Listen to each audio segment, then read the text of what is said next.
Real quick before we get into a guy that I think the Eagles should take a look at in drafting at quarterback in the upcoming April draft.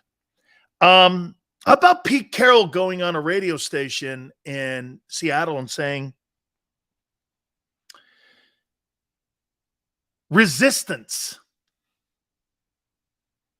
I guess there used to be a armband that Russell Wilson wore up in Seattle. And every time he would look down at the band, he would always have resistance on the plays that were on there. Geno Smith has a wristband. You know what it says on it? No resistance. And Pete didn't really kind of like come out, but he basically has been saying last couple of years has been a ton of resistance in the building. Russell Wilson didn't want to listen to his coaches anymore. I'm finding more out about Russell Wilson and the fact that Seattle's winning and that Denver's losing without words being said. Is Russell Wilson a bad teammate? Seems like he was very difficult to coach. Russell, anytime you throw God into the equation, you're always going to give the guy the benefit of the doubt. He's a big believer in God, which is awesome. No one's throwing shade on any of that. Throws God out there, but I don't know. You can't hide behind that when you're seeing results in Seattle and you're hearing people in the building and former teammates saying, this guy battled the coaching staff every single day, and it became impossible to do anything. These are teammates saying that. You're always going to be careful because God's involved in it, and he's a huge religious guy. So you don't really attack him. But if you're talking about him as a football man instead of being a preacher, he's not a very good teammate, it seems. I mean, Hollywood Wilson, I guess. I'm learning more about Russell Wilson not being a very good teammate this year, and I didn't think that of him. But why would Pete Carroll make innuendo like that on a radio show? He goes, you know what I love about Geno? And he does love Geno. He goes, Geno wears a wristband that says no resistance. Guy we had here before wore the same wristband. And every time he looked down at the play sheet on his wrist, he complained. That's Pete Carroll saying that.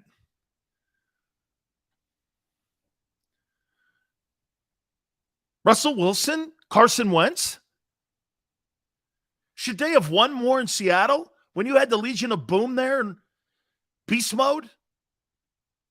Was it him that threw that pick and called that play? Was it him? Was Pete covering? That'll be one of the biggest bonehead moves in the history. Now, the only reason that I think it's Pete Carroll, remember in the game against the Texas Longhorns?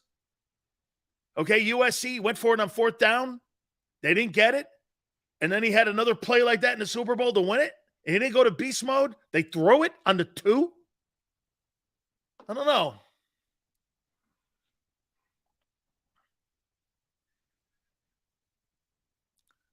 Yale. Okay, well, doesn't sound like it. Taco goes, imagine believing in God. What's that guy? Bro, my point is, it's great that you have a religious belief in God. No one's going to attack people like that. That's why they don't attack Tebow. Tebow sucked. Imagine believing in God. Another snowflake.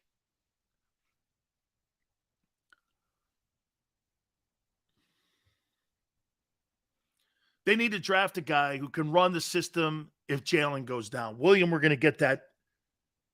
And we're going to get that too in a second here. As a matter of fact, why don't we do that right now? I think Russell Wilson, man. I don't know.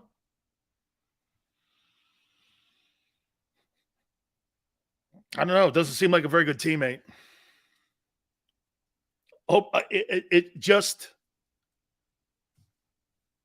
It's clearly not working in Denver. All right. Here are the 8 quarterbacks that potentially are going to be in the first round or in the first 2 rounds of the NFL draft. Do you know who the number 1 ranked guy is? It's Bryce Young, Alabama. Size is probably going to be an issue, but Bryce Young's number 1 right now. I think he is. C.J. Stroud, Ohio State, is number 2. Number 3 is Will Levis from Kentucky. How about this kid's name? Number 4. The kid Hooker from Tennessee has now put himself in the conversation for potentially being drafted in the first round or in the first 3 rounds. Number 5, Anthony Richardson, Florida. Number 6, Cameron Ward, Washington State. Number 7, Michael Penix, Washington. And here's the guy that is intriguing to me. Kid from Tennessee can play. He can. Tell me what you think of this. To be the backup quarterback in Philadelphia with Jalen Hurts.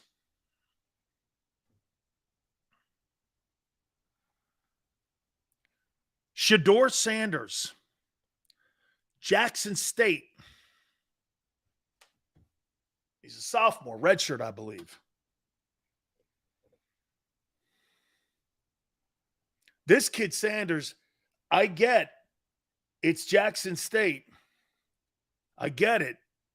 But when I watch that kid play, that kid is good. He's got a cannon, and he reminds me of Lamar Jackson.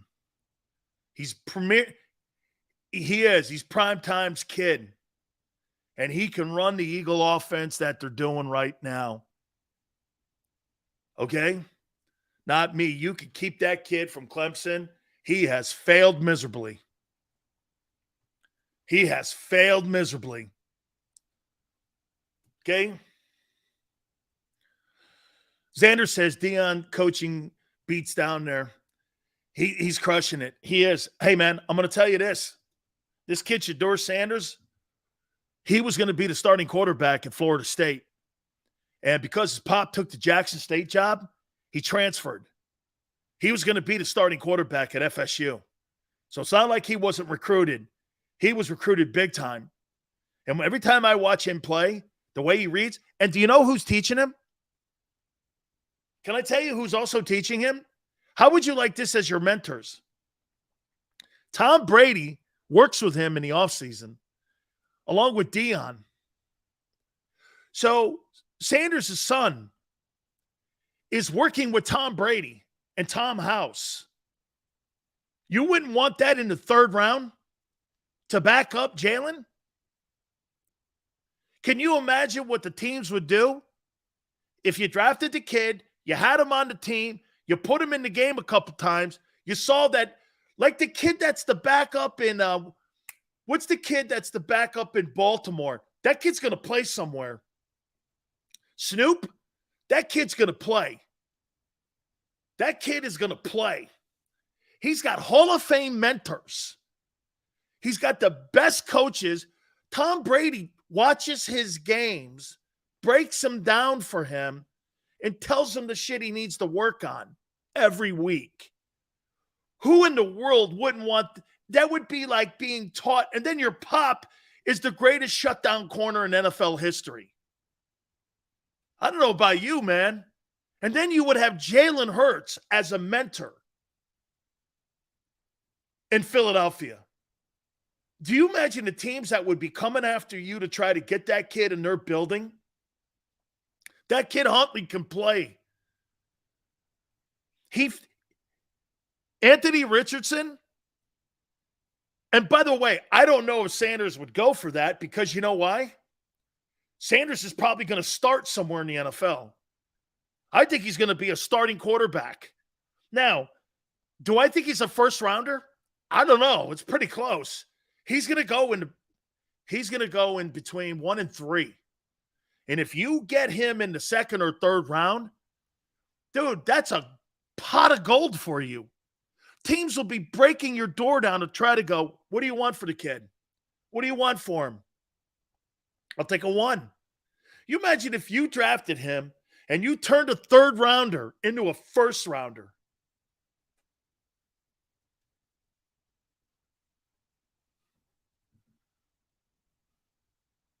He's a great football player. Sanders would want him to go to Dallas. Could he be the replacement for Dak Prescott? Probably.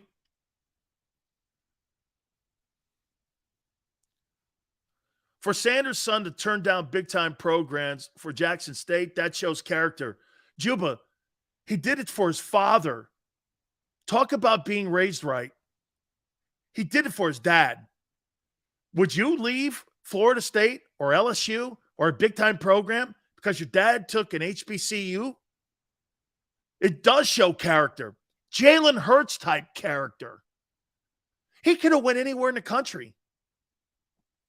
He had offers to all Power 5 teams. He landed at Florida State because his pop played there. And then he went like this. You know, my dad took the job. I'm going to go help my dad. That's Jalen Hurts stuff. Tony goes, imagine the viewpoint that Sanders' dads can give him from that side of the ball. And then you got Brady. So you got Brady on this side of the ball, and you got Deion on this side of the ball, and you got this gifted athlete in the middle. I don't know about you, but that's how the $6 million man was made. You know what I'm saying? You got Tom Brady and Deion Sanders. Hey, you need to do this. You know what Deion probably says? What did Tom tell you saw this last week in this game? By the way, the things that Deion Sanders has done for the HBCU programs has been remarkable. Deion has had the biggest impact on the historically black colleges. He's probably had the most impact of any coach since Eddie Robinson. I mean, I see HBCU games on ESPN on weekends now, which is fantastic. There's great talent at those programs. There's great talent.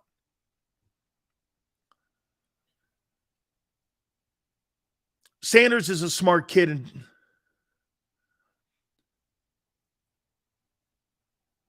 Prime probably stays on him too. Yale, you know he's getting tough coached. Hey, and you know something? I always love this, what Denzel Washington always says. Hey, man, the devil don't come at you when things are bad. The devil comes to you when things are going great. And that's the kind of shit Deion tells his kid. Got a lot of people talking how great you are, what kind of talent you are. A lot of devils out there right now. Got to keep your mind focused. You know the one thing you can always say about Deion? Deion's never been in trouble. Deion has been a great teammate. And for as much fame and how great he was, no shit on him. Same thing like LeBron in a way. Think about being LeBron James in today's world with social media. There's been stupid shit said, but nothing criminal. And nothing that's going to hurt his image. Whatever you think of the guy, he's been a great face for the NBA. He's been an absolutely wonderful face. Hey, we could sit here and talk about his perimeter shooting, this and that. That's sports talk. That's barbershop shit. No one wants to talk about prison shit like Brett Favre. You know what I'm saying? Brett Favre taking a reputation and his legendary career and trashing it the way he has. I don't know, man. I mean, bro, you got one reputation, and you can't defend it with your actions. GT goes, Dallas will take him before us. Listen, man, you get that kid in the second and third round, I'm going to draft him. Because you have an heir apparent to Jalen if anything goes wrong. And what else do you have? You have a kid that people are going to covet. You may be able to turn a second or third rounder into a first round. And you expressly tell Jalen, this kid's not here to take your gig, dude. And unlike that conversation that they had with Wentz, Wentz didn't believe him. You know why? Because Wentz doesn't trust anybody. When you give Jalen Hurts the keys to the Eagles and you go like this, we need to have somebody. You can't draft a drop-back quarterback. You can't draft a drop-back quarterback. You got to have a guy that fits the style that you're playing today so that you have no drop-off when you put him in the game. That's what they have in Baltimore. That kid Huntley is like an extension of Lamar Jackson. Now, do I think the kid's a first-rounder? I don't know. He may. Because when he gets to the combines, Shedur is going to knock the covers off everybody. He's going to run a 4.4. He's going to have a cannon for an arm. He's got great accuracy. Fly says Deion's the greatest athlete in modern times. Baseball, football, unreal. Can I tell you, Fly? I played against Deion when he was at Florida State and I was at UM. The best athlete I've ever played against was Bo Jackson. There's something crazy about Bo. Deion was right there. He's right there. But, dude, Bo Jackson was a freak show. Could hit a baseball 500 feet. Could run 100 yards in 10 flat. I think he ran like a 40-yard dash in 3.9. Kid's unbelievable, man. Shit, yeah, he was better with the Royals. Bethune, Campbell, A&M are former powerhouses. Razor.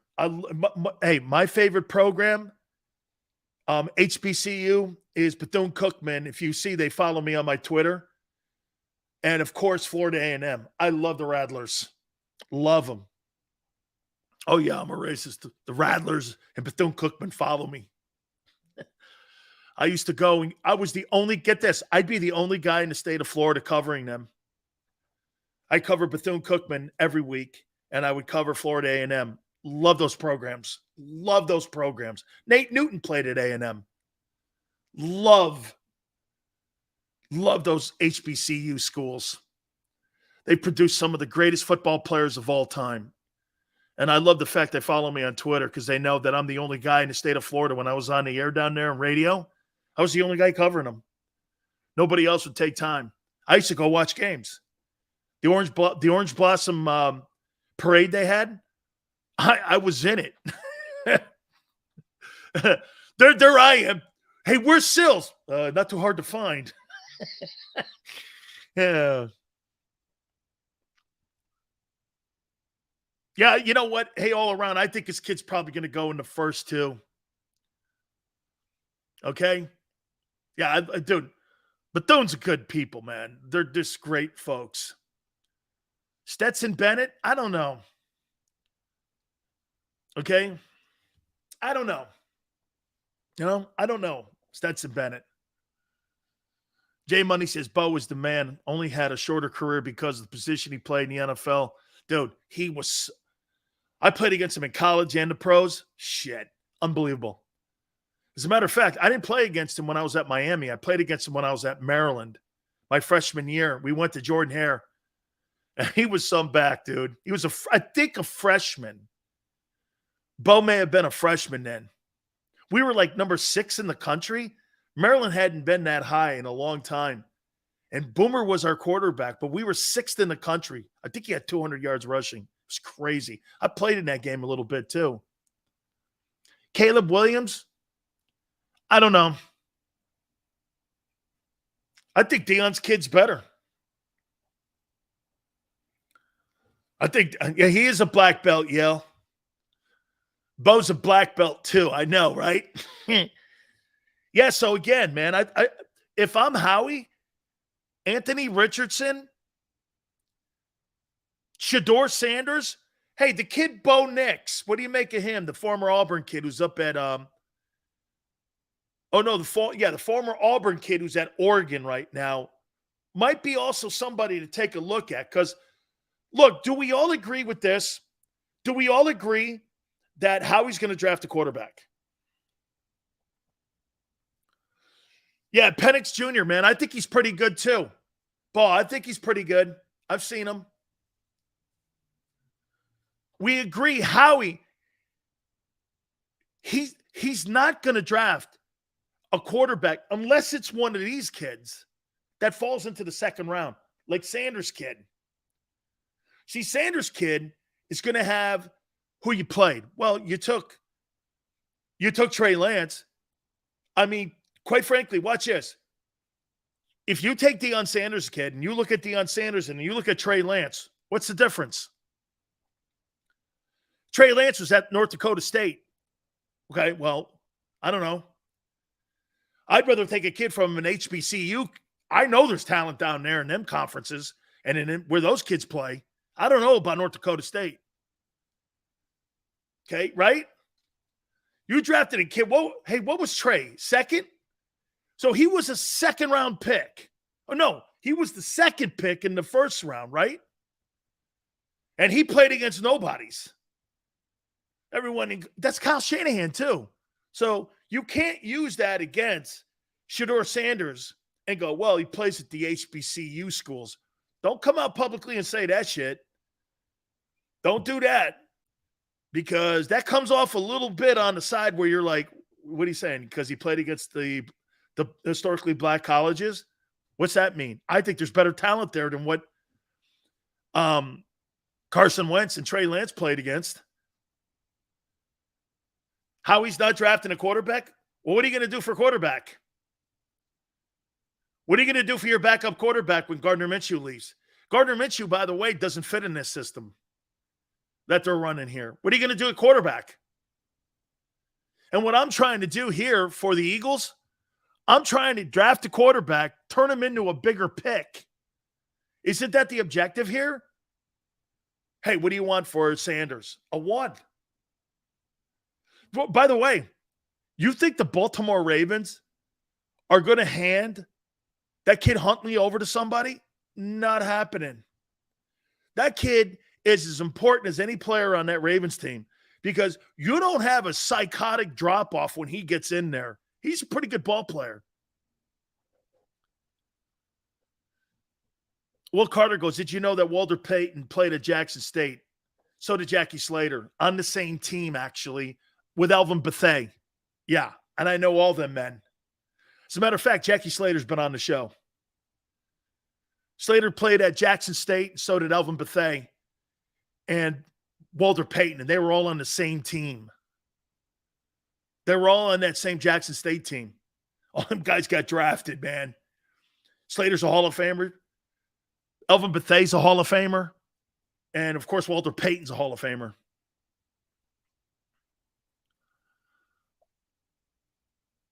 Fly, think about it. If he lasts outside of the first or second round, I don't think he'll get past 2. And if he's in the 2, and he's in the second round, I don't know about you, but I might draft that kid and go like this. Look, we're going to keep you here. We really love you. And you tell Jalen the same thing. Shit, you have Jalen in the room with him. Hey, we really love you, man.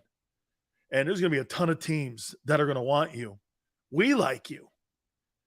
We got Jalen here, though. And you could turn that pick into maybe a first rounder. Because, see, I think what's going to happen with this kid's going to have the distinction because he played at the historically black colleges, that they're going to say he didn't play against anybody. People are going to fire back and go, yeah, well, Trey Lance didn't either. What are you saying here? Shedur Sanders, hey, if Lamar Jackson leaves Baltimore, if I was Baltimore and I was DaCosta, I would draft him. I would draft him. Joseph says, that sounds like a move Howie would make. Listen, what you want to do with a team that is so built right now, and plus you'd get Sanders on a rookie contract and a second round, How do you not make that move? And he's your protection seatbelt if Jalen gets injured. Come on, man. Now, look, a 2 might be considered high because then you're starting to go, well, you're drafting a kid to replace him. No. I'm drafting the best kid that I possibly can have in case Jalen gets hurt. By the way, you will not hear me say this at all here. I'm not taking the kid to replace Jalen. I'm taking the kid in case I have to put him in so that my team that is ready-made, and by the way, what if you come to a contract impasse with Jalen and he wants $55 million and you got a kid that you know can play? Isn't that a move Howie would go, well, I feel comfortable with the kid that we drafted too. That's a security blanket for Howie too when it comes to negotiating the contract. You feel me? They're not just going to give money up for Jalen. They're just not going to hand over a checkbook. So this is why I say, I thought about this last night. You're not drafting him to replace him. However, it is a good negotiating tool. We got a kid here who's a first-round draft choice. We got him in the second. We're not going to pay you $50 million. We're willing to pay you $35 million on a 5-year contract. We're willing to do that and put incentives in there that could push you over 40. Are you in for it? Okay?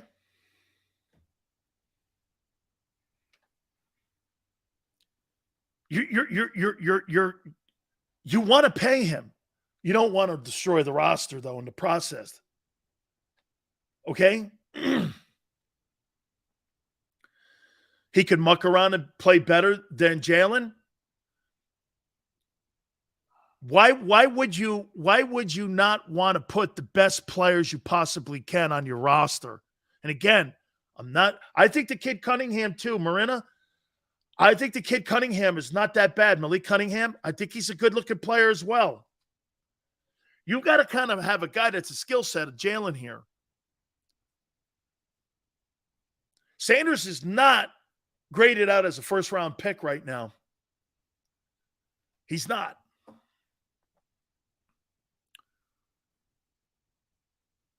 We can get the second by trading back the Saints. Okay?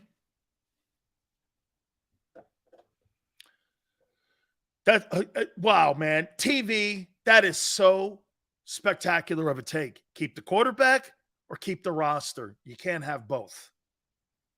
But what you can do is you can negotiate the contract of the quarterback to fit the roster. That's right. And a guy like Shedur Sanders gives you latitude. The name itself, Brady coaching him. So wait a minute. You would have Nick Sirianni, Shane Steichen, maybe Frank Reich, Tom Brady, and Deion Sanders coaching the kid in his NFL career. I don't know about you. I think it's a no-brainer. And someone knocks on your door. What do you want for the kid? I'll take a 1. Some team like New Orleans comes knocking. I'll take a 1. Okay, here's a 1. You parlay that third-round pick into a 1. Very Howie-ish.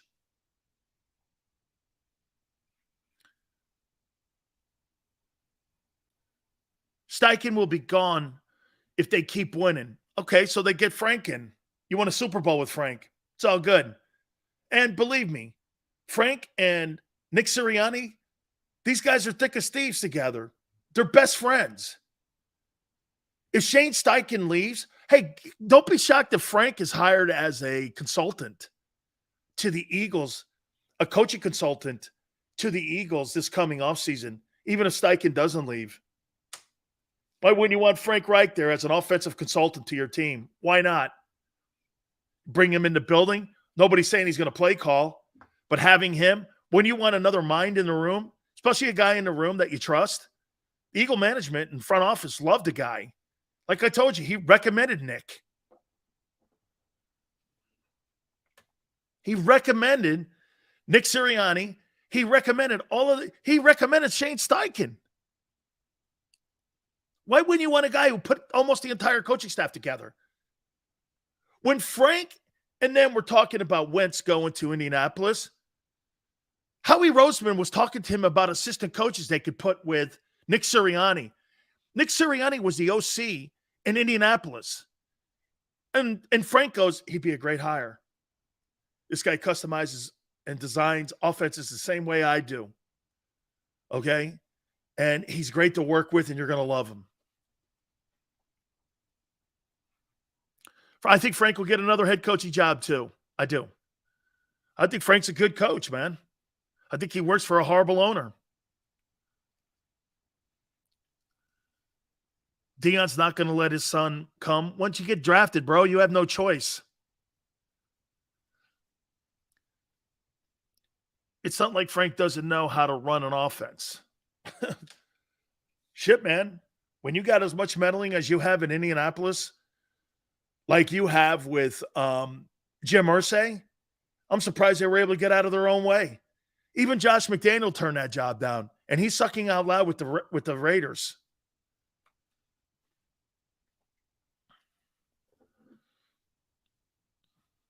Give Jalen a 4-year, $150 extension. Then you draft this. Wait a minute. I may not have to do that if I got another kid that I think that could play the position.